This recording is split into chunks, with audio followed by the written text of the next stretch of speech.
Tadi masih ingat? Yang diletakkan pertama kali kanan atau kiri? Kiri. Baik, yang menutup mana? Kanan. Saya mau tanya sekarang, mohon maaf. Kalau kiri, itu biasanya kita selalu gambarkan dengan sesuatu yang positif atau negatif? Baik. Baik atau buruk? Buruk. Yang kanan? Baik. Kenapa kiri didahulukan?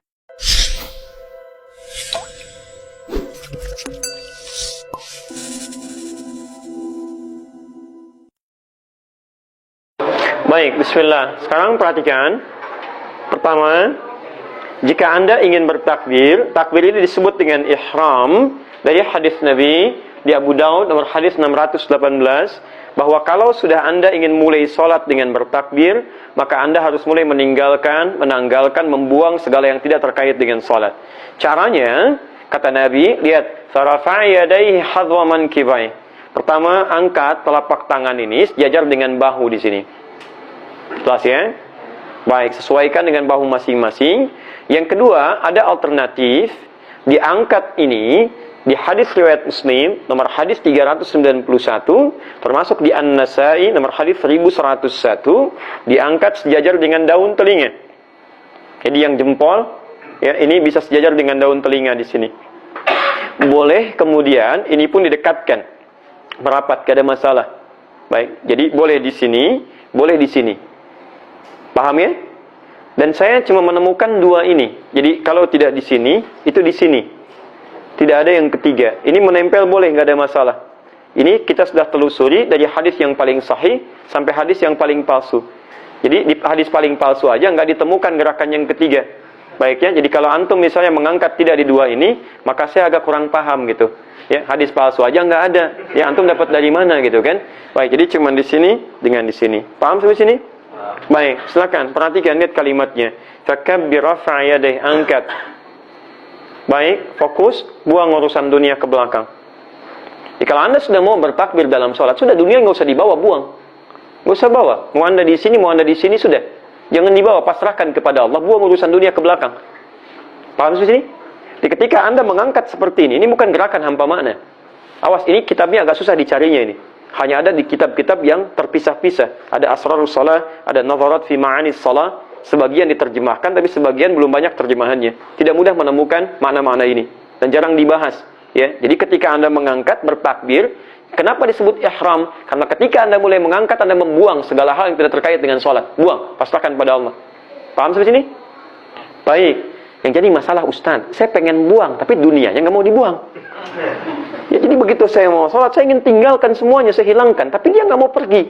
Apa solusinya? Maka Anda coba support, dorong, motivasi, kuatkan itu semua dengan mengucapkan. Di hadis riwayat Abu Daud, nomor hadis 857. Fayaqulu, maka kuatkan dengan ucapan kita. Allahu Akbar. Allahu Akbar. Maka, ketika Anda mulai mengangkat tangan, kemudian Anda mencoba meninggalkan segala yang tidak terkait dengan sholat, kadang-kadang tidak melakukan itu, maka bantu lisan Anda. Dengan lisan Anda, Anda ucapkan Allahu Akbar. Karena itu nanti kalimat ini nggak bisa diganti oleh kalimat yang lainnya. Allahu Akbar. Apa artinya Akbar? Ingat, jangan mengarang. Kalau tidak tahu, katakan. Baik. Apa artinya Akbar?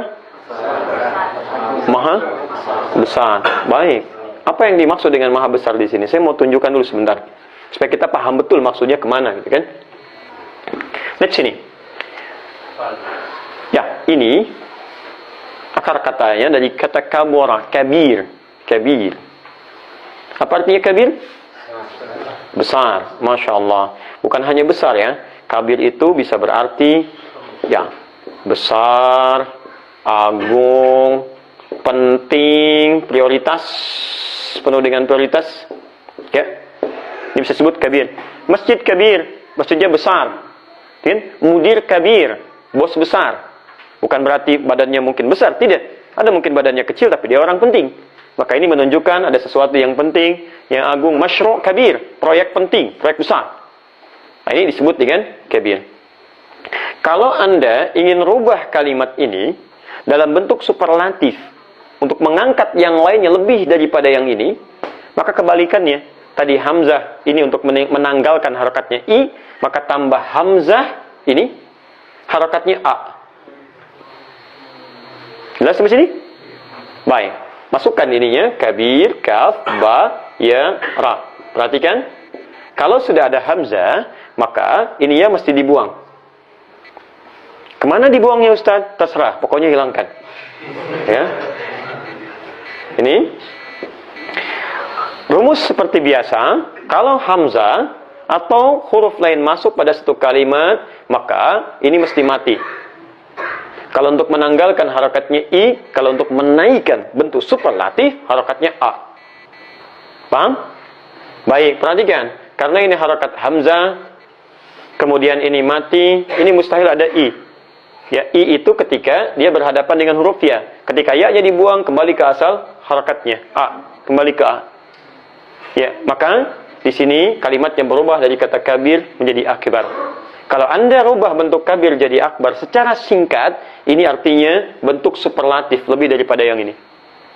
Maka ketika Anda sholat masih ada was-was, ada masukan, ada ini, ada itu yang diakan-akan penting sampai Anda mau bawa, maka katakan oleh diri Anda, begitu Anda mengangkat, buang semua itu. Allahu Akbar, cuma Allah yang penting. Proyek gak penting, segalanya gak penting, kehidupan gak penting, bahkan diri kita pun gak penting di hadapan Allah Subhanahu wa Ta'ala. Kalau Anda sudah mengatakan Allahu Akbar, hanya Allah yang paling penting, maka konsekuensinya kita coba tepikan segala hal yang terkait dengan sholat. Ini maksudnya. Paham sampai sini? Posisi jemari di At-Tirmidzi disebutkan, perhatikan posisinya. Ketika Anda mengangkat, maka ini jari tidak dalam posisi menutup begini, tidak juga rapat begini, maaf, tidak renggang begini, tidak rapat, tidak renggang, tapi terulur seperti biasa. Ya, terlalu seperti biasa. Jadi diangkat begini dan nggak usah terlalu kaku, biasa aja mas. Ya, jadi nggak begini misalnya, tidak juga begini, tapi biasa saja diangkat seperti ini, standar, terulur seperti biasa. Jelas ya? Hadap ke depan, tidak perlu juga begini. Memang kiblat di bawah, nanti saat ruku atau sujud, tapi saat takbir biasa seperti ini. Paham ya? Yang paling penting, ketika Anda mengangkat sudah, tinggalkan semua urusan yang tidak terkait dengan sholat. Katakan cuma Allah yang agung sekarang, yang penting Allah, yang prioritas Allah di sini. Paham? Kalau sudah mengerti sampai sini, lanjutkan ke An-Nasa'i nomor hadis 886. Lihat kalimatnya. Saya belum tuliskan ini. An-Nasa'i nomor hadis 886. Setelah diangkat begini, ini kan tangan masih begini. Terus diapakan? Fawadha'a yadahu al-yumna 'ala al-yusra. Fawadha'a. Ingat pakai fa di sini. Fa.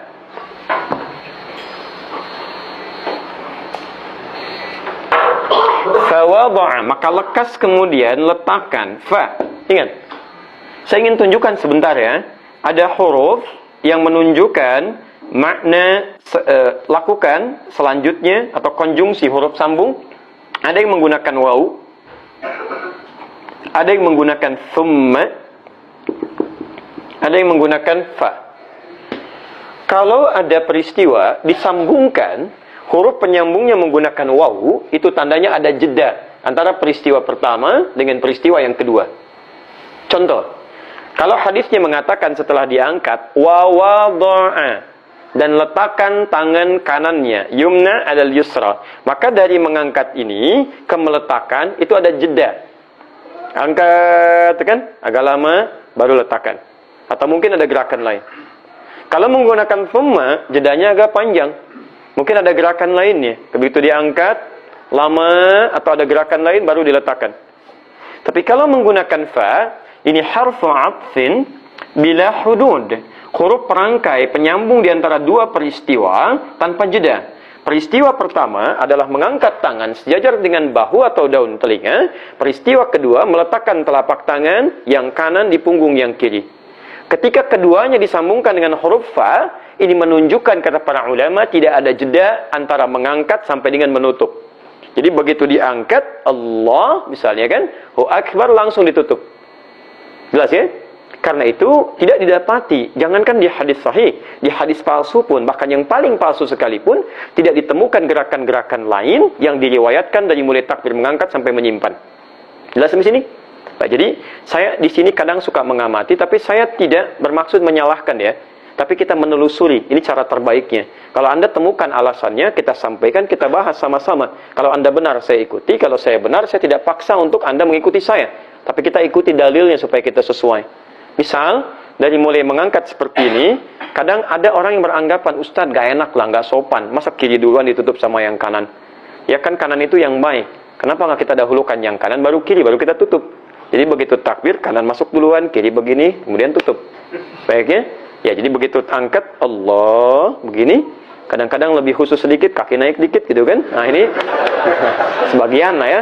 Begitu diangkat, ini, ada pasangannya. Nah ini mohon izin, mohon maaf, saya belum menemukan dalilnya. Jangankan di hadis sahih, di hadis palsu pun nggak ditemukan. Jadi Anda bisa bayangkan, pemalsu hadis pun tidak tertarik memalsukan hadis ini, saking jelasnya gitu. Jadi nggak ada kerjaan. Paham ya? Jadi ukurannya dalil, bukan perasaan kita. Saya nggak enak lah, perasaan saya. Jangan pakai perasaan. Ikutkan kepada dalil, maka perasaan kita akan menyesuaikan di situ. Jelas ya? Baik. Halo, para pelaku, ya kita kembali. Ya. Sudah ya? Paham ya? Baik, sekarang teruskan. Awas, waktu kita sangat terbatas. Kita cuma punya 10 menit lagi sampai setengah 11. Ya, lihat sini, teman-teman sekalian. Tadi yang diletakkan apa? Baik, tangan yang kanan di punggung yang kiri. Perhatikan, di sini ada dua hadis yang penting dipahami, dua caranya. Pertama, fawadha'a redaksinya itu hanya sekedar meletakkan saja, meletakkan. Di sini ada 3 posisi. Ya, bagian pertama dibagi pada 3 bagian, 3 posisi. Yang pertama, telapak yang kanan ini diletakkan di punggung yang kiri, persis ini. Jelas ya? Pelan-pelan, jadi yang kanan, kemudian diletakkan yang kiri di sini. Jelas? Baik, yang kedua, pada bagian pertama ini pergelangan bertemu dengan pergelangan, rusghun.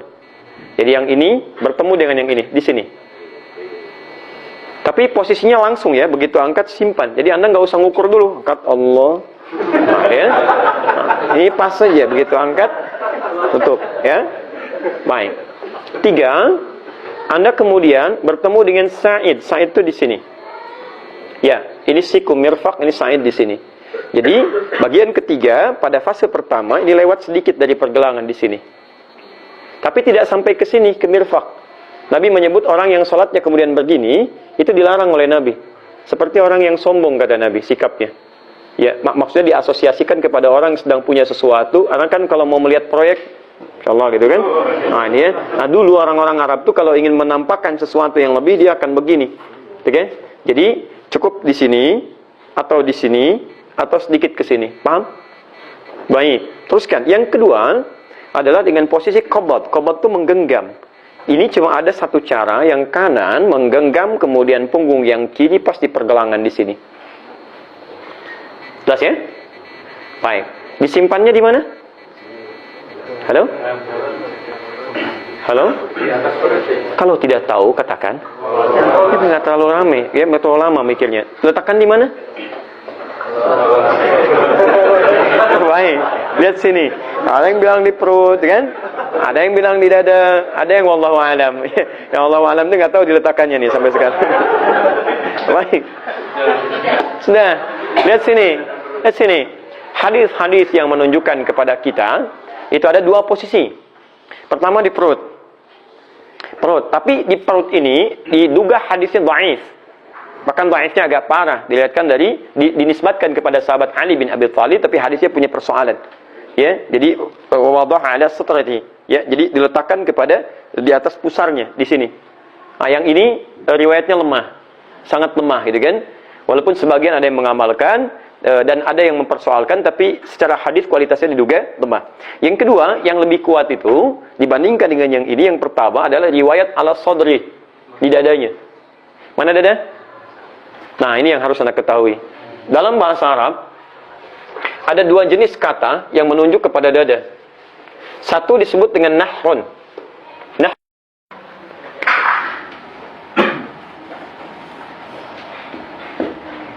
Nahar. Naharun. Jadi ada nahar pakai ha besar, ada ha kecil. Kalau nahrun pakai ha besar itu sungai. Jadi kalau nahrun atau nahar menggunakan ha kecil, Itu artinya dada bagian atas dekat kerongkongan di sini. Ya, dekat kerongkongan. Ini ada kerongkongan di sini, ya, atau ketenggorokan. Ini ada di sini dada. Ini dada bagian atas. Disebut dengan nahar. Nah ini nahar, dada bagian atas. Yang kedua sadrun. Sadrun itu rongga kosong di antara perut dengan dada bagian atas. Nih rongga di sini. Baik ya? Sadrun. Sadrun jamaknya sudurun. Sadrun jamaknya sudurun. Nah, yang disebutkan dalam hadis riwayat meletakkan tangan saat Anda bertakbir, itu kalimatnya bukan menggunakan nahrun tapi sadrun. Ya. Jadi, rongga. Kalau saya lebih memilih yang ini riwayatnya, tanpa harus saya menyalahkan yang lain, tidak. Silahkan kalau Anda ingin memilih sesuai dengan pilihan. Tapi dugaan kami yang terkuat dari sini adalah meletakkan di sadrun, yaitu rongga dada yang ada di rongga di sini antara perut dengan dada bagian atas di sini. Itu yang disebut dengan sadrun.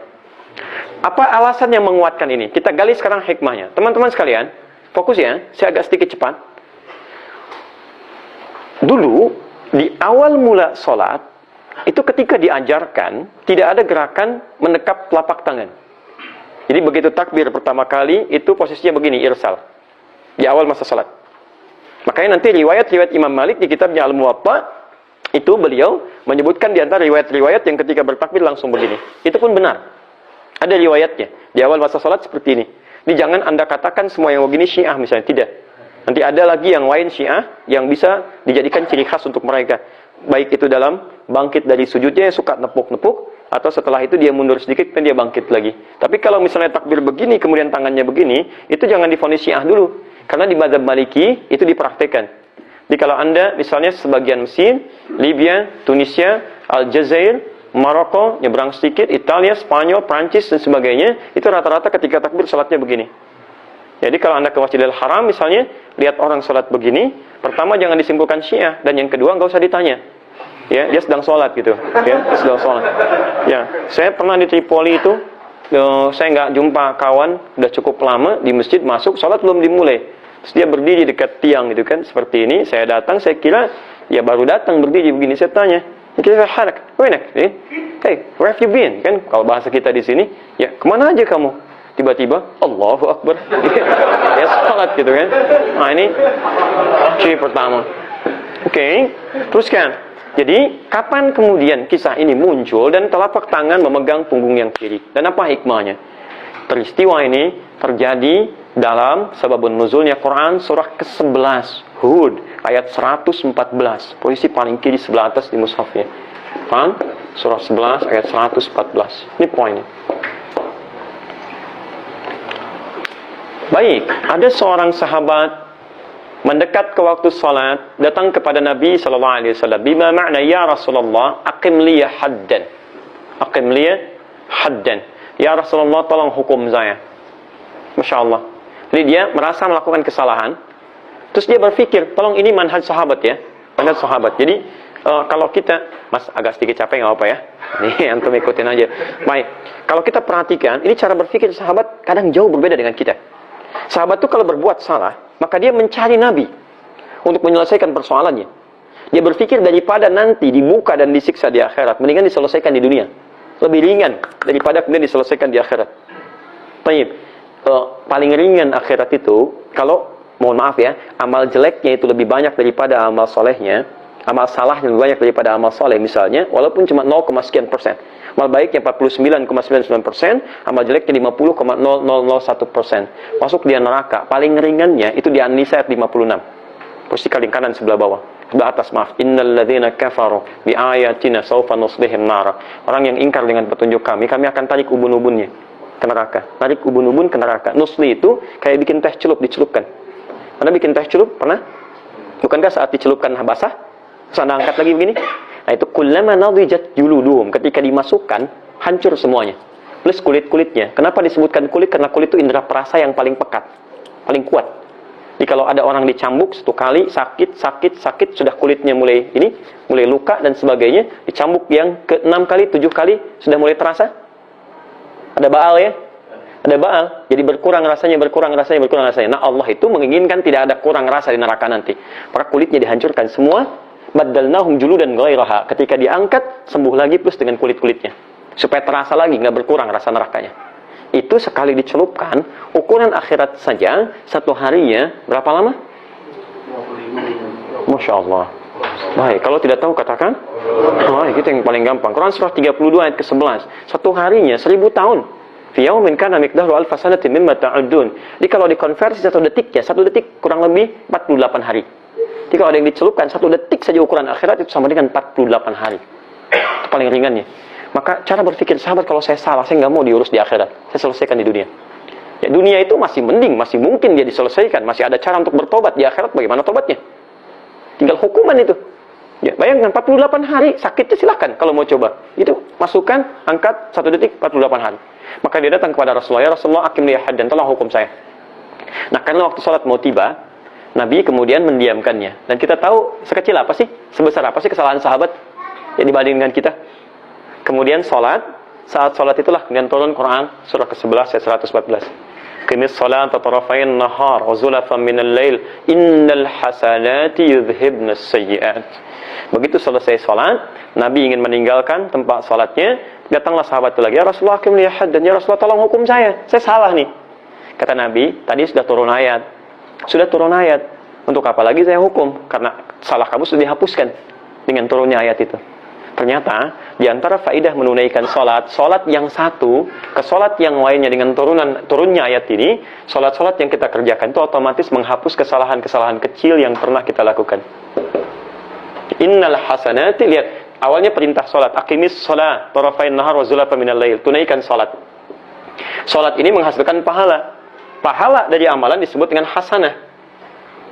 Jamaknya disebut dengan hasanat. Kalau Anda bisa mengerjakan hasanat atau hasanat, ini bisa menghapus yudhibnas sayyi'at, ya, keburukan-keburukan, sifat yang tidak baik yang mungkin kita kerjakan. Nah, hal yang dianggap salah tadi sudah tertutup dengan ini, sholat. Ini tidak dihukum lagi oleh Nabi. Disinilah muncul kemudian hadis Muslim nomor hadis 233. As-salawatu ila as-salawat wal jumu'atu ila al-jum'ah wa ramadan ila ramadan. Alhamdulillah. Itu bersin. Alhamdulillah. Kafaratun lima bainahunna, itu akan jadi kafarat, penutup, penghapus dosa-dosa kecil yang terletak di antaranya. Jika Anda subuh ke zuhur punya kesalahan kecil yang tidak kita sadari kadang-kadang, itu hilang semuanya, dihapuskan dengan berdasarkan kita sholat zuhur. Paham sampai sini? Baik. Jadi ketika ada peristiwa itu, ayatnya turun, Nabi tidak menghukum lagi dan dihukumi kesalahannya setelah tertutup dengan sholatnya. Masuk Jumat ke Jumat dan Ramadan ke Ramadan. Di orang yang punya banyak kesalahan kecil, tidak sadar sampai Ramadan, maka dihapuskan saat dia tiba Ramadannya. Nah, dari situlah kemudian dimulailah proses mengangkat tangan tadi dengan meletakkannya. Baik, perhatikan. Tadi masih ingat yang diletakkan pertama kali kanan atau kiri? Kiri. Baik, yang menutup mana? Kanan. Saya mau tanya sekarang, mohon maaf. Kalau kiri, itu biasanya kita selalu gambarkan dengan sesuatu yang positif atau negatif? Baik atau buruk? Buruk. Yang kanan? Baik. Kenapa kiri didahulukan? Mohon maaf, ini untuk menunjukkan bahwa tidak semua manusia itu, bukan tidak semua, bahkan tidak ada manusia yang sempurna. Tidak semua bisa melakukan kebaikan terus. Setiap kita pasti pernah melakukan kesalahan. Tapi sebaik-baiknya orang salah ketika dia melakukan kesalahan, segera tutup dengan kebaikan. Kebaikan ini yang bisa mengcover, menutup keburukan yang pernah kita kerjakan. Orang yang mau berubah, lantas menutupi keburukan-keburukan yang muncul kebaikannya, maka dia akan dirubah oleh Allah Subhanahu wa Ta'ala. Yang paling penting Anda ketahui, apa yang menyebabkan orang senantiasa berbuat salah, ternyata bukan karena dia tidak mampu menjadi baik, tapi karena tidak mampu mengendalikan hatinya. Ini bukan karena, mohon maaf ya, faktor kebanyakan orang itu berbuat sifat dan sikap yang tidak baik, ternyata bukan pengaruh eksternal, tapi pengaruh dirinya karena tidak mampu mengendalikan hatinya, kolbunya, nafsunya. Nah, ada di mana sekarang kolbu itu, nafas itu? Ada yang di sodrun, yang dimanfaatkan oleh setan untuk digoda, memberikan efek-efek buruk pada diri kita. Lihat, begitu setan menggoda, datangnya bukan ke nahrun atau ke batnun, tapi ke sodrun, jamannya sudur. Dan antum hafal ayatnya, alladzi yuwaswisu fi sudur, jaman dari kata sodrun. Inilah di dalam diri kita yang sering dimanfaatkan oleh setan. Nafsunya diangkat, muncul perasaan buruk, prasangka yang tidak baik. Kadang-kadang sikap kita yang tidak baik muncul bukan karena respon dari orang, tapi ketidakmampuan kita menjaga hati kita. Ada orang lewat di depan kita, sahabat kita, tapi nggak negor. Ya, Masya Allah. Bagaimana respon kita? Nah, orang yang bisa menjaga hatinya, dia punya prasangka baik, dia pikirkan, barangkali sedang buru-buru. Ya, ya, atau barangkali sedang ada kepentingan yang lain. Tapi orang tidak bisa mengendalikan dirinya, tiba-tiba dia marah. Ya, wah baru lewat begitu aja, baru pakai begini aja, sudah sok nggak nyapa dan sebagainya. Status seketika itu juga nggak nyangka ya, nyangka. Nyangka, saat Anda bilang nggak nyangka, Anda sedang nyangka. Tuh, ya. Ini persoalan, padahal kan gampang, tinggal negor aja sih. Assalamualaikum, buru-buru amat. Si amat aja nggak buru-buru, ya kan? Jadi banyak hal yang bisa kita ciptakan sebetulnya. Tapi kenapa itu muncul respon lisan, respon tangan, respon kaki? Karena ketidakmampuan mengendalikan hati kita di sini. Karena itulah ketika kita diminta sholat, kita diminta evaluasi. Ya, Anda bertakbir, coba banyak kesalahan apa yang kita kerjakan. Coba ingat-ingat. Ingat-ingat. Sebagai seorang anak, sebagai seorang suami, sebagai seorang istri, sebagai seorang ayah, sebagai seorang ibu, semua. Sebagai seorang teman, sebagai seorang karyawan, sebagai seorang pimpinan. Banyak banget kesalahannya. Siapa yang nggak punya salah, boleh angkat tangan? Yang sedikit? Banyak. Ayo saking banyaknya nggak bisa diangkat. Kalau sadar banyak kesalahannya, seharusnya kita akui. Bagaimana mengakuinya? Ada sebetulnya bacaannya. Cuman persoalannya, kita sudah lewat 7 menit. Ya, boleh 3 menit lagi? Baik, alhamdulillah. Baik, perhatikan sini. Begitu Anda simpan ke sini, kita akui banyak salahnya. Maka kita katakan kepada Allah, lihat kalimatnya salah satunya. Allahumma ba'id baini wa baina. Baik, satu kesalahan disebut khata. Beberapa kesalahan disebut akhta. Banyak kesalahan disebut khotoya. Kalau kita ngaku memang banyak kesalahannya, tambah lagi ya-nya di ujung. Khotoya, ya. Jadi ketika Anda menyimpan tangan Anda begini, kemudian Anda katakan, awas jangan-jangan kita ucapkan, kita nggak ngerti yang kita bacakan. Sehingga tidak berpengaruh kepada kekhusyuan salat kita. Allahumma ba'id baini wa baina khataaya kama ba'adta baina al-masyriqi wal maghrib. Ya Allah, saya akui ya Allah, dalam salat ini saya banyak salah. Bagaimana kalau saya diwafatkan dalam salat sedangkan kesalahan saya belum terampuni? Bukankah Anda merasa ketika salat itu salat terakhir Anda? Bagaimana ketika Anda wafat membawa dosa? Jadi kalau benar salatnya sampai sini saja, Masya Allah, itu Anda bisa menangis tuh. Ya Allah, saya banyak salahnya ya Allah, dibawa dalam salat. Mohon ya Allah, ampuni saya, jauhkan saya dan kesalahan saya yang telah saya perbuat sejauh-jauhnya. Saya nggak pengen lihat lagi. Sampai kiamat saya nggak pengen lihat. Seperti engkau jauhkan dari timur dengan barat yang nggak pernah bertemu. Lihat, ada ba'id, ada ba'id, itu beda. Kalau kalimat yang menggunakan ba'id, itu jauhkan tapi masih kelihatan. Al-ba'id dan naqal anni, tolong ini handphonenya jauhkan, jangan dekat-dekat. Sampai ke ujung misalnya di tangga, masih saya lihat, itu pakai tasydid, ba'id. Tapi kalau saya katakan ba'id, saya nggak pengen lihat, sejauh-jauhnya saya nggak pengen lihat. Salah kita katakan, ya Allah, saya nggak pengen lihat lagi, ya Allah. Sampai kiamat pun tolong jangan tampakkan lagi. Karena di kiamat nanti, saat hisab, semua akan ditampakkan sampai titik yang paling kecil, sampai di bawah atom. May ya'mal mithqala dzarratin khairan yarah wa may ya'mal mithqala dzarratin syarran yarah. Yang besar ditampakkan, yang baik ditampakkan, yang kecil bahkan baik ditampakkan, yang kecil yang jelek pun ditampakkan. Dan bahkan dimintakan dibaca. Quran surah 17 itu kan ayat 13 sampai 15, Iqra kitabak. Ini kitabu baca aja. Kafa bi nafsika al-yawma 'alaika hasiba. Silahkan cek, ini hisab kamu sekarang. Jadi kita rasakan begitu salat. Bagaimana kalau diwafatkan sekarang? Ya Allah, naqqini minal khataaya kama yanqa ath-thawb abyadu minad danas. Allah, ya Allah, mohon ya Allah, kalau kesalahan itu begitu pekat seperti noda dalam pakaian, ya Allah, mohon ya Allah, bersihkan saya ya Allah. Hapuskan semuanya seperti noda dibersihkan dari pakaian. Allah maghsilni bil ma'i wal thalji wal barad. Kalaupun belum mampu ya Allah, karena lekatnya kotoran itu, mohon ya Allah, kalau perlu gunakan yang sangat dingin. Maksudnya, ya Allah, mohon ampuni, berikan kesempatan untuk kembali. Itu minta. Ini poinnya. Itu indah, ya. Itu indah ketika dibacakan. Ini salah satunya. Makanya kalau orang benar sholatnya sampai sini saja, kemudian dia sudah mulai mengurangi dosa-dosanya, sudah mulai menangisi keadaannya, maka dia semakin dekat dengan Allah. Saat dia semakin dekat dengan Allah, maka konsekuensinya doanya mulai mungkin dijawab, rahmat Allah diturunkan padanya. Makanya ketika dia membaca Al-Fatihah, itu hadis qudsi dari Abu Daud. Semua bacaan-bacaan langsung dijawab oleh Allah. Begitu dia katakan Alhamdulillah Rabbil Alamin, kata Allah, hamadani abdi, hambaku sedang memujiku.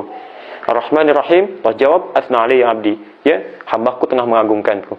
Ya, ketika kita mengatakan Ar-Rahman Malik Yaumiddin, majjadani abdi, hambaku sedang meninggikanku, mengagungkanku. Ketika kita mengatakan iyyaka na'budu wa iyyaka nasta'in, ya Allah, sekarang kami salat menyembahmu ya Allah. Kami punya banyak masalah. Kami hanya bermohon ya Allah hanya kepadamu.